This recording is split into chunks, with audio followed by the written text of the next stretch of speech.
everyone, welcome back to my AIGP Study Guide series. In the last video, we saw how single-layer perceptrons fall short of solving problems like XOR, and how introducing a third dimension helped separate those inputs, hinting at the potential of adding more layers to the neural network. Today we're picking up where we left out, but first we need to take a step back and zoom out. Before we explain why multi-layer neural networks are so important, we need to understand the foundation they have evolved from. That's why we're starting with traditional AI, to understand its original purpose and why modern AI is such a major leap forward. Just a quick disclaimer before we start. Starting in this video, I'll be referencing official definitions from the IAPP. You'll notice many of these definitions include the term machine learning. Since we haven't formally defined that yet, I want to briefly call attention to an important distinction. Like I said, today we're focusing on traditional AI. Many of the systems and terms we'll discuss existed under both traditional and modern AI, but their meanings have shifted over time. By clearly distinguishing between the two, my goal is to help you see how these terms have evolved. Next week's video will define machine learning more precisely, but for now, keep in mind that when machine learning is referenced in a traditional AI context,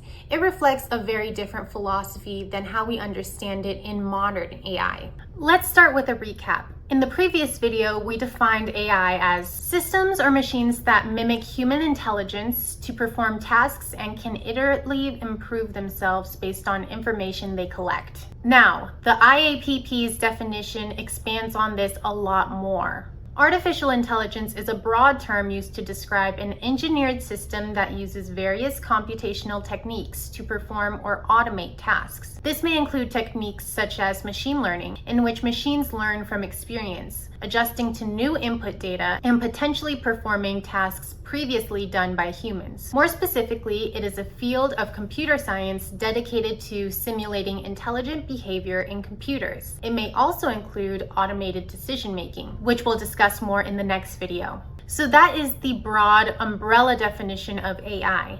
Now let's define a specific branch of it. Traditional AI refers to early systems designed to replicate human reasoning through fixed logic, mathematical functions, or rule-based processes to make decisions in a deterministic way. These systems were capable of making decisions, not by learning, but by following explicit instructions, using logic, weight, or rules, and required human intervention to update rules or tweak weights in order to produce an outcome based on known conditions. Even though traditional AI doesn't learn from data, it still decides what to do by matching inputs with predefined logic. The core traits of traditional AI include logic or behavior that is predefined, decisions are deterministic, the system doesn't learn from data, it performs within fixed boundaries and assumptions.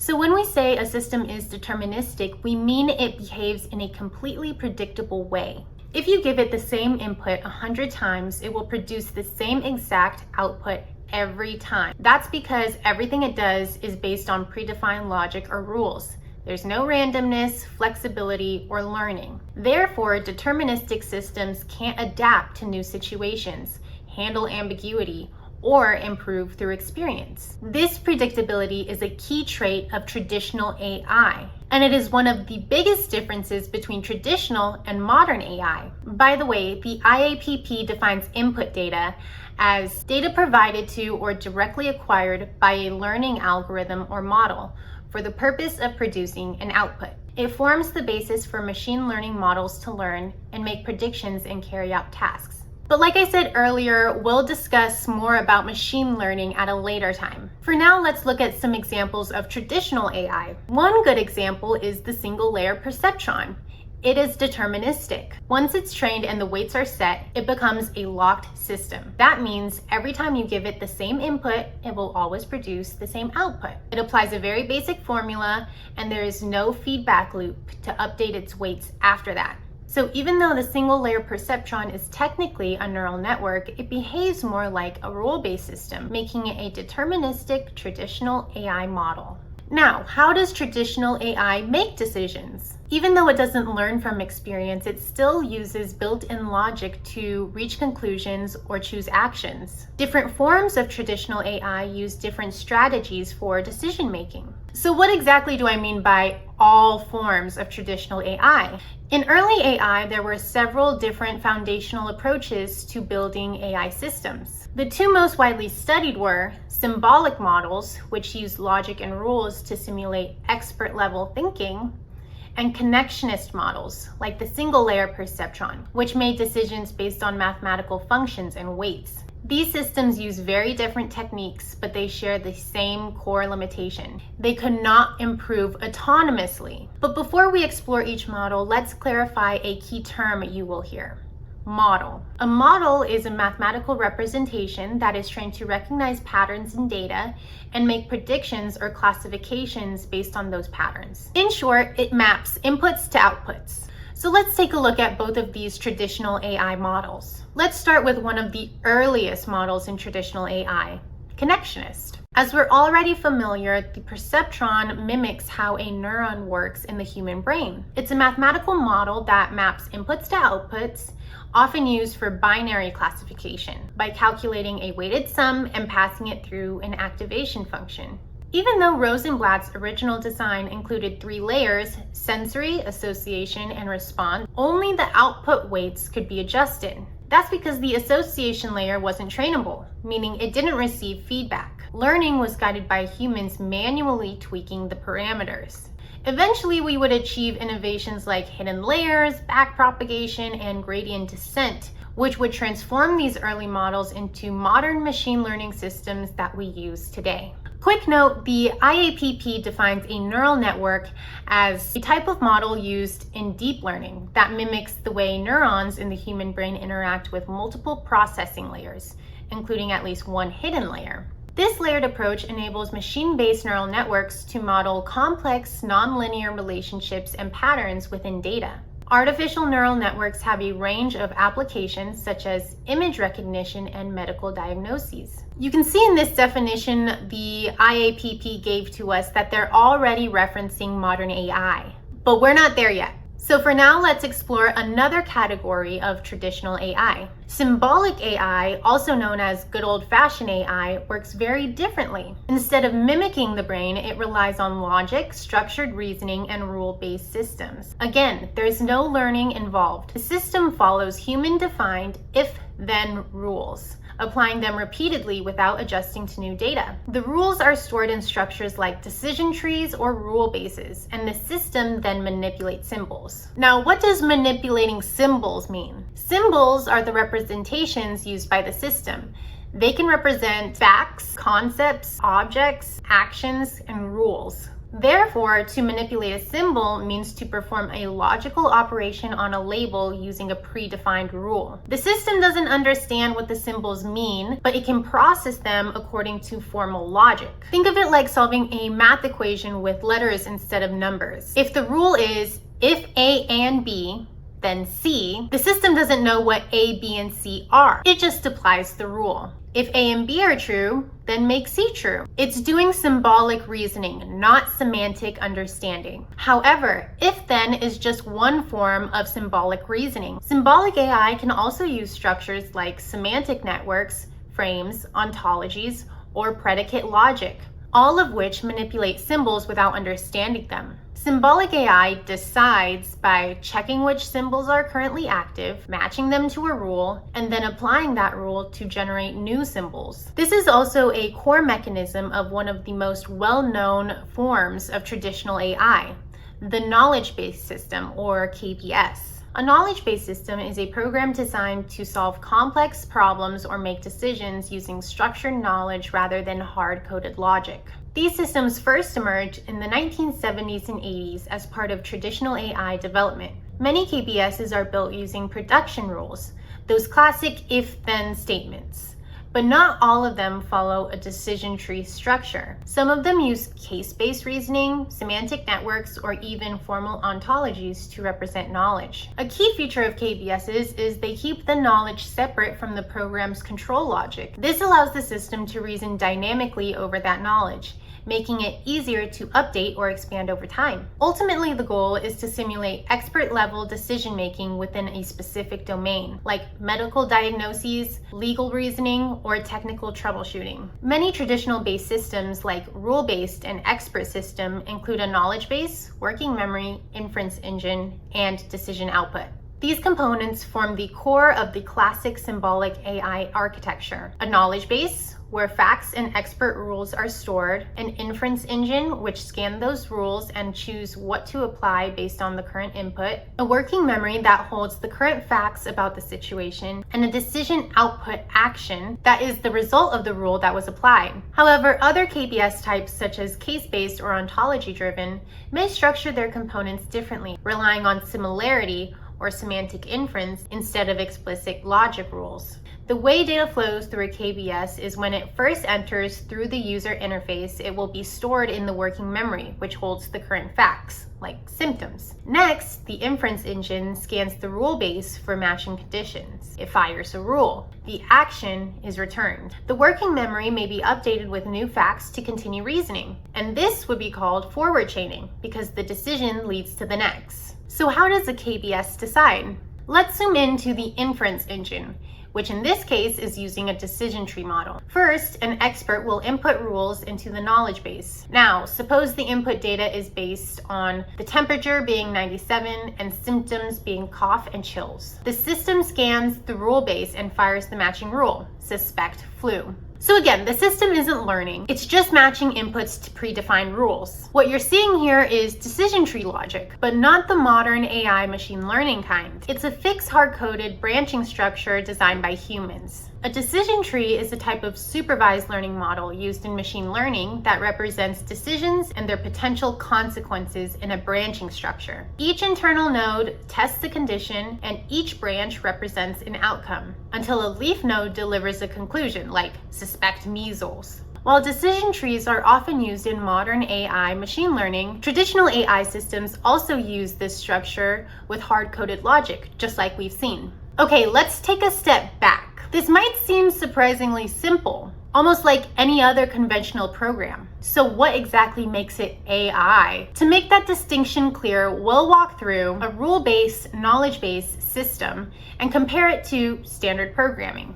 A standard program follows hard-coded fixed logic. Every instruction is written manually and executed exactly as told. Behavior is procedural and linear, meaning it follows a set path from A to B to C. It might operate on simple when A happens, do B instructions. A standard program has no adaptability. You have to rewrite the code in order to change its behavior. Traditional AI systems also use hard-coded logic, but instead of scattering it throughout the program, the logic is stored in a separate rule base. This allows for a bit more flexibility when updating rules. In contrast, traditional AI uses dynamic rule selection. The system chooses which rules to apply to the situation, making it feel slightly more intelligent. Traditional AI systems can also go a step further than a standard program, using branching logic like if A and B, then C. It mimics a kind of reasoning process, even though it's still rule-based. Neither of the systems can learn. There's no adjustment based on experience. They do what they're told, nothing more. So basically, with a standard program, you tell it exactly what to do. With traditional AI, you give it the rules to infer which action to take based on the situation. To see how this works in practice, let's take a look at a real-world use case of a knowledge-based system in action. Expert systems are among the most recognized applications of symbolic AI and serve real-world examples of knowledge-based systems. They simulate how a human expert would make decisions in a specific domain, like diagnosing patients or evaluating risk. One famous example is mycin, developed in the 1970s. It helped doctors diagnose and treat bacterial infections by applying hundreds of if-then rules contributed by medical experts. Mycin could also explain why it reached a certain conclusion, making it not just useful, but also transparent. Today, modern healthcare systems still rely on the ideas behind mycin, though now they're often powered by machine learning. So in what ways have modern AI improved upon these early traditional AI systems? Today, many knowledge-based systems, like many other traditional AI systems, are being upgraded with modern AI tools, like machine learning, to become more flexible and adaptive. For example, traditional AI systems like a knowledge-based system starts with experts manually building these systems from the ground up by encoding specific facts and rules and layering them to support structured decision-making. Once built, the system starts with a general condition or question and follows a rule-based path downward, narrowing possibilities until it arrives at a specific outcome. In contrast, modern AI systems build upon previous traditional systems, but now begin with vast amount of raw data and learn generalized patterns from it. Then, when making decisions, they whittle their way down to work to interpret those broad statistical patterns and refine them into specific predictions or actions. As the system collects more input from the user, it starts to narrow down to the correct answer. They learn the rules themselves from the data. This combination using traditional logic with modern learning is called a hybrid AI system, and it's becoming more common in real-world applications. Knowing this, let's take a step back and really define the difference between traditional and modern AI. Let's compare side by side. First up, learning. Traditional AI doesn't learn. Once you give it the rules, that's all it knows. Modern AI, on the other hand, learns from the data, adjusting and improving with experience. Next, adaptability. Traditional AI runs on fixed logic. It does the same thing every time. But modern AI can adapt over time as it's exposed to new data or changing conditions. What about where the rules come from? In traditional AI, humans define the rules or assign weights. Modern AI learns those rules by itself through the training process. Handling ambiguity is another big difference. Traditional AI systems struggle when things aren't clear or don't fit the rules exactly. Modern AI is much better at dealing with fuzziness, noise, or edge cases. And finally, generalization. Traditional AI is limited to what you've explicitly programmed in it. Modern AI can go beyond that. It can generalize to brand new, unseen situations based on what it's learned. So while traditional AI is rule-bound and rigid, modern AI brings learning, flexibility, and a lot more intelligence to the table. So when did we move from traditional to modern AI? What sparked this shift? And what made it possible to go beyond these rigid, hand-coded rules, allowing systems to learn from data, recognize patterns, and make predictions on their own? Before we get to that breakthrough, let's return to why the single-layer perceptron fell short, and finally return to that cliffhanger from our last video. Why are multi-layer networks so important? A single-layer network connects inputs directly to outputs. It can only learn linearly separable patterns, which means it fails with problems like XOR. A multi-layer network, on the other hand, introduces hidden layers, which can represent complex, nonlinear boundaries. Although researchers in the 1960s already recognized that adding layers to a single-layer perceptron could solve problems like XOR, they lacked a method for adjusting the weights within those hidden layers. The architecture existed, but the learning didn't, and without a way to train those layers, neural networks weren't practically useful. The breakthrough came in 1986 when backpropagation was popularized by Geoffrey Hinton,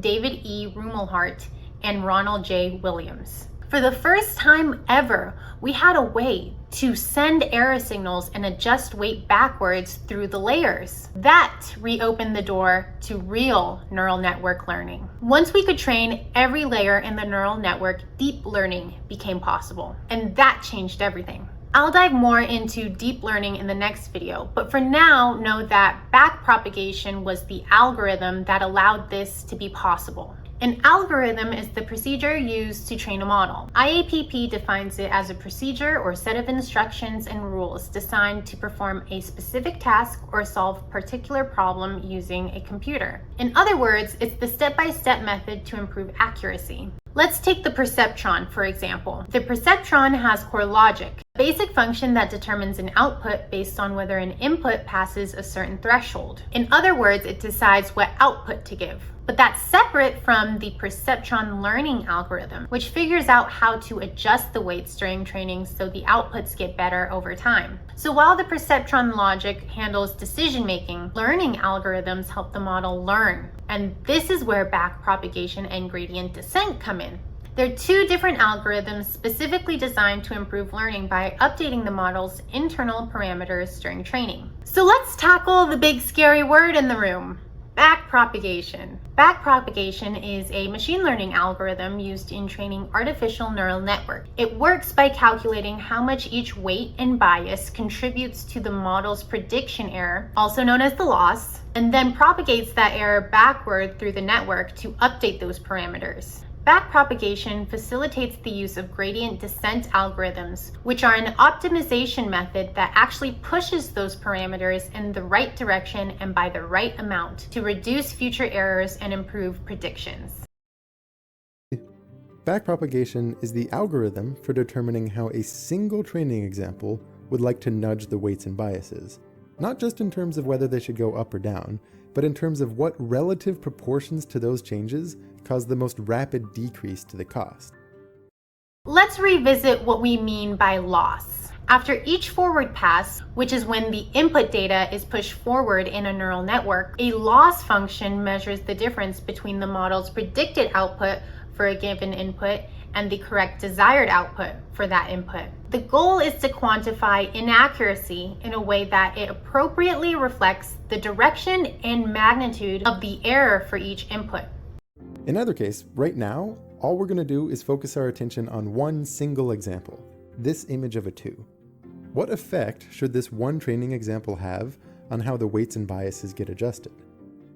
Let's say we're at a point where the network is not well trained yet, so the activations in the output are going to look pretty random, maybe something like 0.5, 0.8, 0.2, on and on. Now we can't directly change those activations, we only have influence on the weights and biases. But it is helpful to keep track of which adjustments we wish should take place to that output layer. And since we want it to classify the image as a 2, we want that third value to get nudged up, while all of the others get nudged down.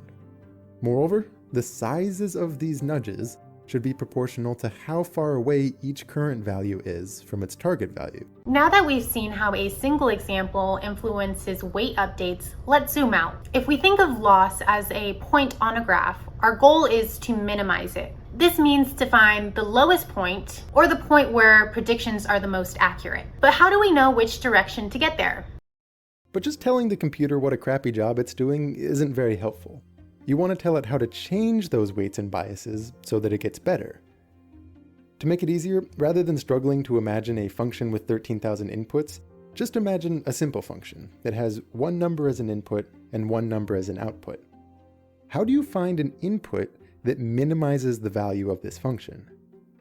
Calculus students will know that you can sometimes figure out that minimum explicitly, but that's not always feasible for really complicated functions. Certainly not in the 13,000 input version of this situation for our crazy complicated neural network cost function. A more flexible tactic is to start at any old input and figure out which direction you should step to make that output lower.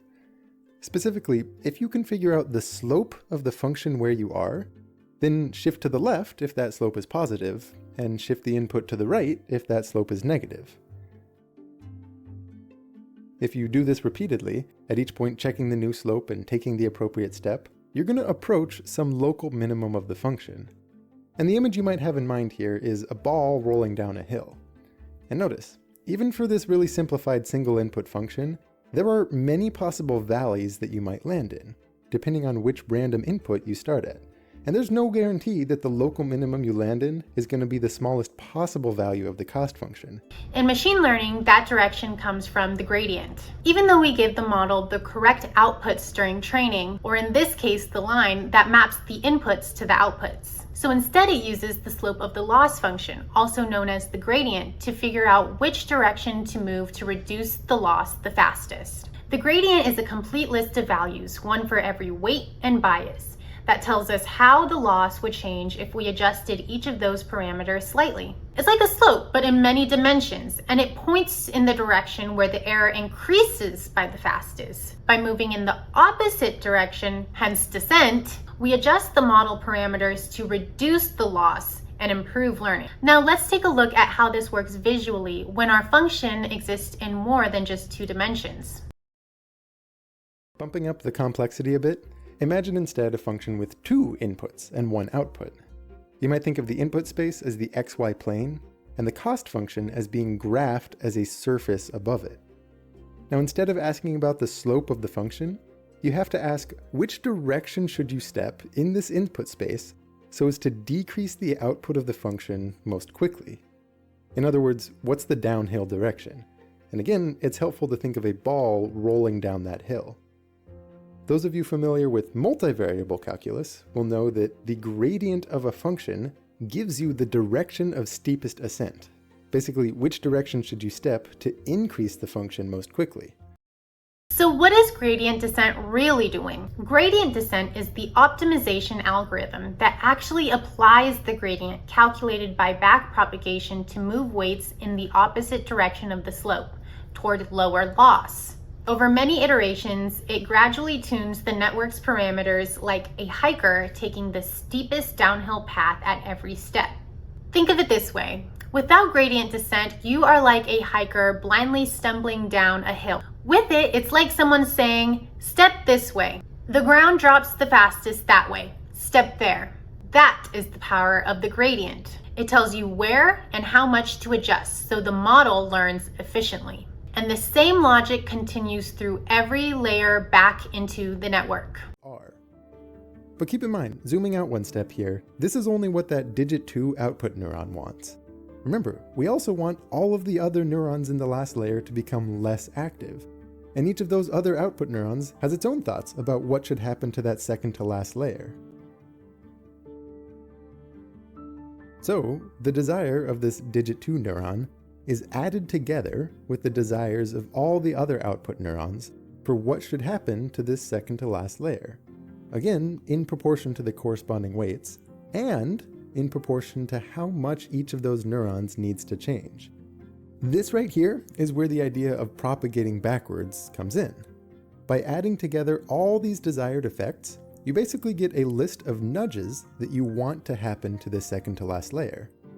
And once you have those, you can recursively apply the same process to the relevant weights and biases that determine those values, repeating the same process I just walked through and moving backwards through the network.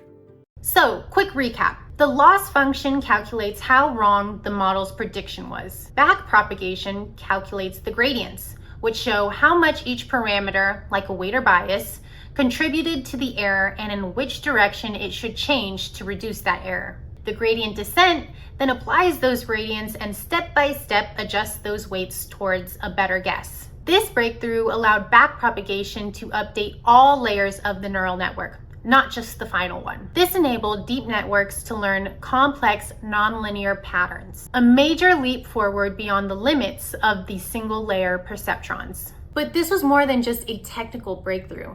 This marked the beginning of a whole new era of AI. Up until now, we've explored traditional AI, systems built on fixed logic, explicit rules, and human-crafted decision paths. But what happens when machines stop learning from hand-coded instructions and start learning from data instead? In the next video, we'll explore that shift and define what machine learning really is. We'll see how modern AI builds upon everything we've just learned and why it's such a huge advancement forward in flexibility, adaptability, and intelligence. Like always, if you have any questions or suggestions, leave a comment below and I will do my best to get to it. For now, thanks for watching and I'll see you in the next one. Bye!